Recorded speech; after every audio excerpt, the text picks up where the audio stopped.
কিন্তু অনেকে দেখি রাজনৈতিক স্পেসে জায়গা নিতে চান, দেশটাকে উদ্দেশ্য প্রণোদিতভাবে মৌলবাদী চরিত্র দিতে চান। কেন?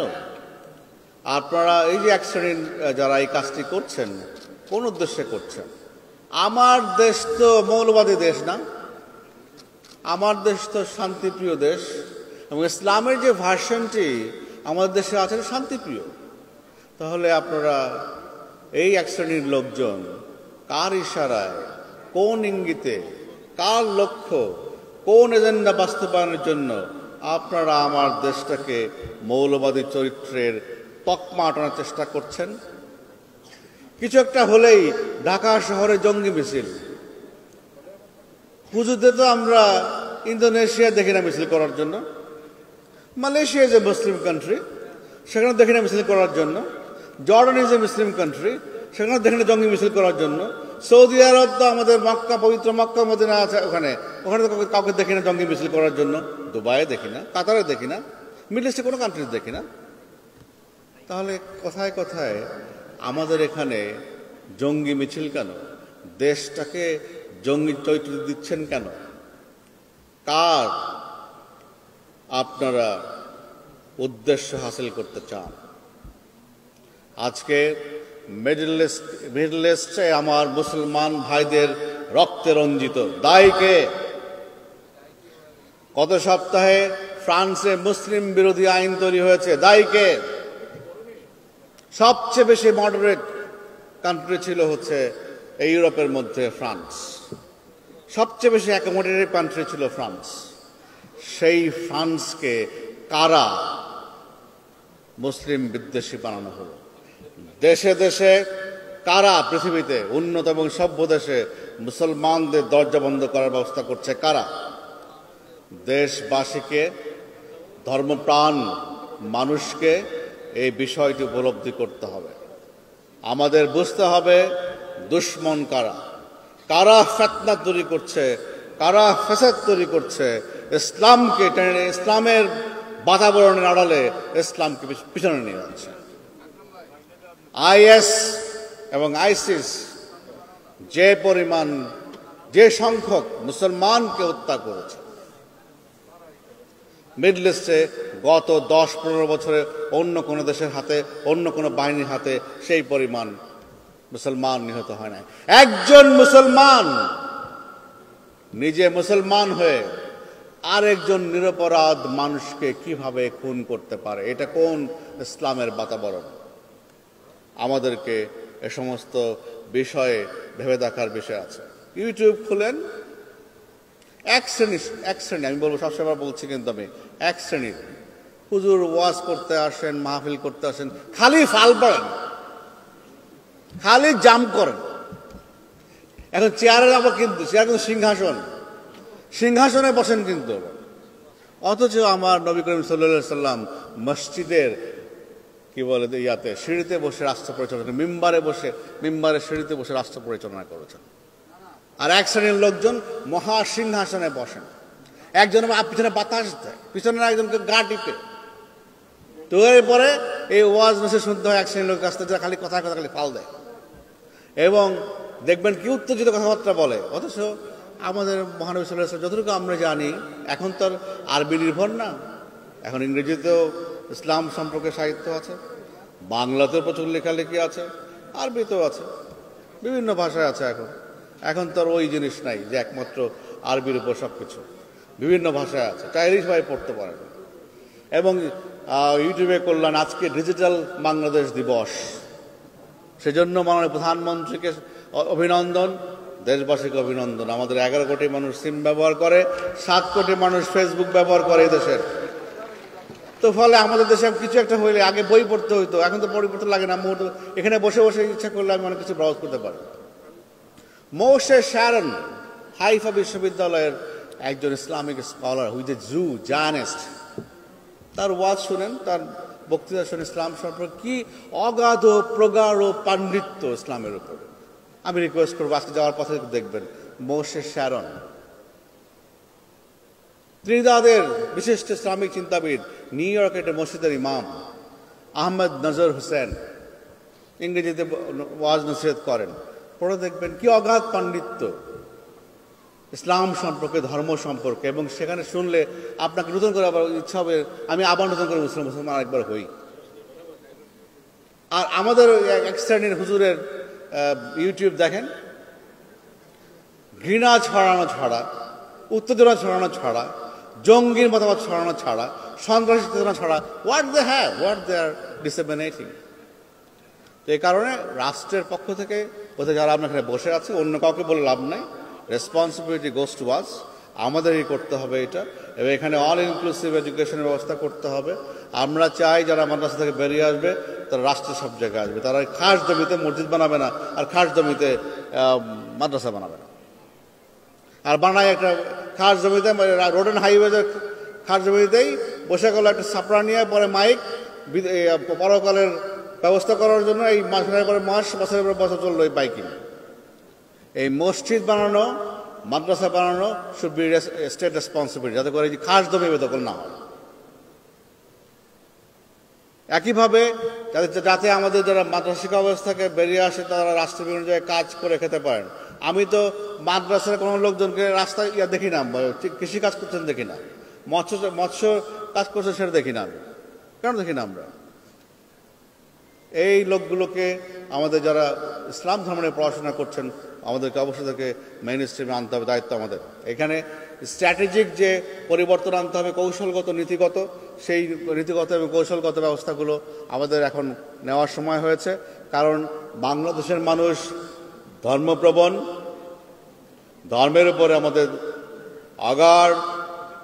অগাধ আস্থা, প্রগাঢ় আস্থা। মাননীয় প্রধানমন্ত্রী আমরা জানি 5 ওয়াক্ত নামাজ পড়েন, তার দিন শুরু হয় হচ্ছে পবিত্র কোরআন তেলাওয়াতের মাধ্যমে। এখানে যারা আছেন অনেকের মাথায় টুপি আছে এবং অনেকেই 5 ওয়াক্ত নামাজ পড়েন আমি জানি, ঠিক আছে। আমাদের দেশের মানুষের উপর, আমরা এদেশের মানুষ সত্য ধর্মপ্রাণ, এবং সে কারণে এদেশের যারা রুহানি আলেম তাদের প্রতি আমাদের অগাধ আস্থা এবং বিশ্বাস, এবং তাদের প্রতি আমাদের শ্রদ্ধা। এই শ্রদ্ধা ধারা সতত, অনির্বাণ। অতএব আমরা ওই রুহানি আলেমদের যে জন্য অবশ্যই আমাদের শ্রদ্ধা থাকবে, ভালোবাসা আছে, এদেশবাসীর আছে, ধর্মপ্রাণ মানুষের আছে, আগামীতেও থাকবে ইনশাআল্লাহ। কিন্তু বাংলাদেশের মানুষের ধর্মের প্রতি যে আস্থা রয়েছে, আমরা ধর্মের প্রতি যে আমাদের আত্মনিবিষ্ট প্রগাঢ় আমাদের চিত্তের যে একটা ভিতর থেকে অনুপ্রেরণা আছে, সেটিকে পুঁজি করে কেউ ধর্মীয় হয়ে ব্ল্যাকমেইল করবেন, এটা হতে পারে না। ওই এক শ্রেণীর মানুষের বিরুদ্ধে, ওই যারা ব্ল্যাকমেইল করতে চান আমাদের ধর্মবিশ্বাসকে নিয়ে, তাদের বিরুদ্ধে অবশ্যই সতর্ক থাকতে হবে দেশবাসীকে, এবং রাষ্ট্রের অংশ হিসেবে ডেফিনেটলি আমরা আমাদের উপর অর্পিত দায়িত্ব প্রতিপালন করব। এটাকে অনস অ্যাগেন আমি যে শুরুতেই বলছি, আবারও বলছি, we want to reassure and also assure.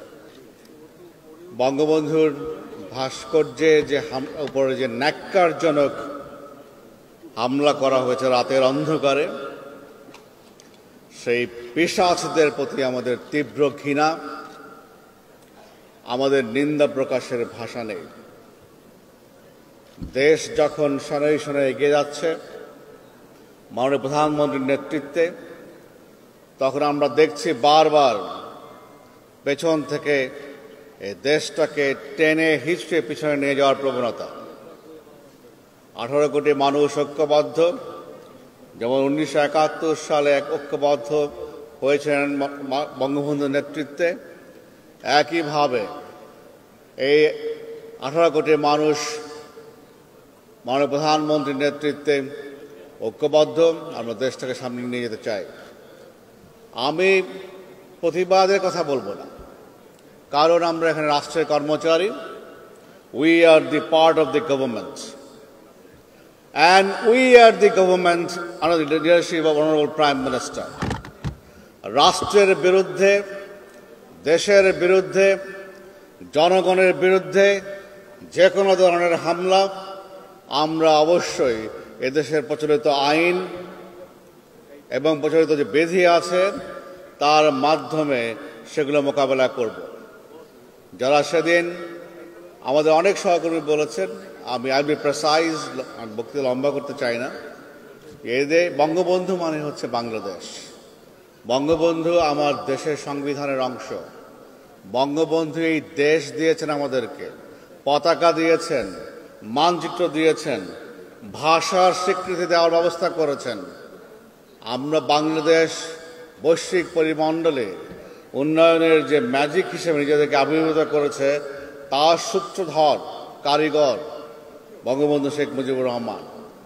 তার উপরে হামলা, সংবিধানের উপরে হামলা, রাষ্ট্রের উপরে হামলা, এদেশের জনগণের উপরে হামলা, এবং রাষ্ট্র অবশ্যই তার যে বিধিবিধান আছে, প্রচলিত আইন আছে, তার মাধ্যমে সেগুলোকে কঠোর হস্তে মোকাবেলা করবে।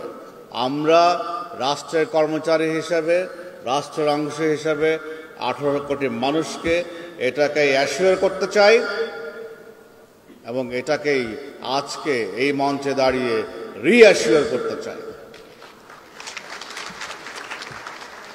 আমার দেশের স্বাধীনতা, আমার দেশের সংবিধান, আমার রাষ্ট্র, আমার রাষ্ট্রের জনক, nobody can touch them, nobody can touch them। আমরা 18 কোটি মানুষ এবং রাষ্ট্র সেটাকে মোকাবেলা করব। বলে রাখতে চাই, আমি আগেও বলেছি, রাষ্ট্র মহাপরাক্রমশালী।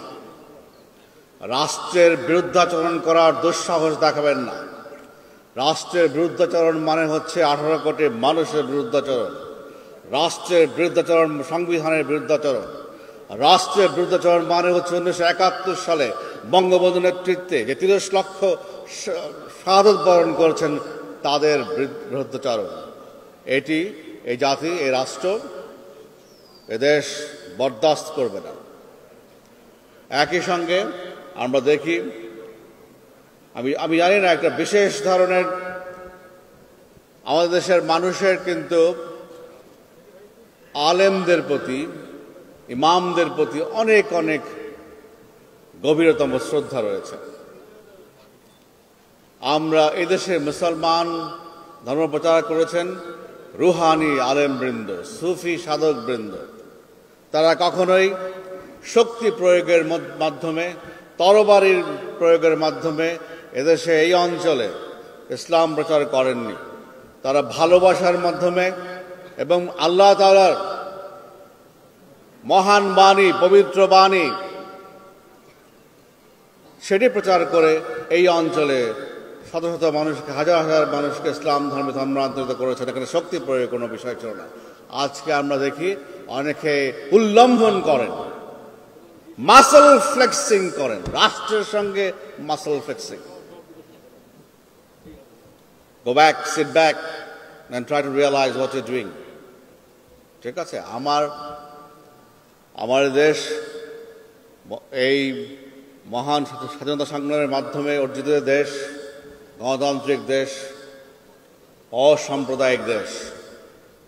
আমরা যে মূল্যবোধের ওপর দাঁড়িয়ে, মূল মন্ত্রের উপর দাঁড়িয়ে আমাদের উত্তরসূরিরা, আমাদের পূর্বসূরিরা দেশ আমাদের জন্য উপহার দিয়ে গেছেন। মাননীয় প্রধানমন্ত্রীর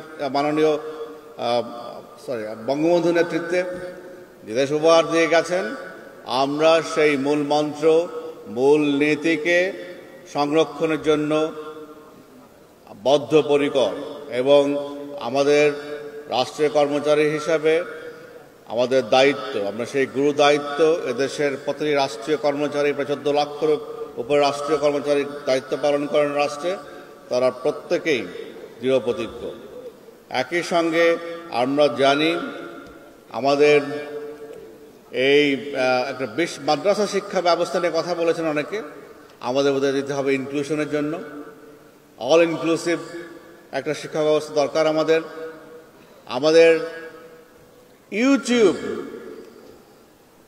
এক সময় এক শ্রেণীর হুজুররা বলতেন যে ছবি তোলা হারাম, টিভি দেখা হারাম। এখন ছবি দেখতেছে অনেক তুলছেন, আবার দেখছি যে টিভির মতোই তারা ইউটিউবে কিছু হওয়ার আগেই মিথ্যা তথ্য দিচ্ছেন, অসত্য কথা বলতেছেন। তো কখন কোনটা হারাম আর কখন কোনটা হালাল, এক শ্রেণীর লোকের কথাবার্তা তো আমরা কিছু বুঝতে পারি না।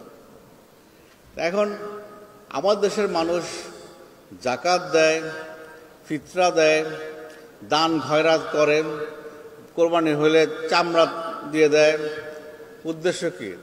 যে এই এক শ্রেণীর লোক, আমাদের যারা ধর্মপ্রাণ মানুষ, ধর্মচর্চা করবেন, তারা ধর্ম প্রচার করবেন, তারা আল্লাহ তাআলার পবিত্র নাম অন্তরে ধারণ করবেন, সাধারণ মানুষকে তারা ধর্মকর্মে উৎসাহিত করবেন।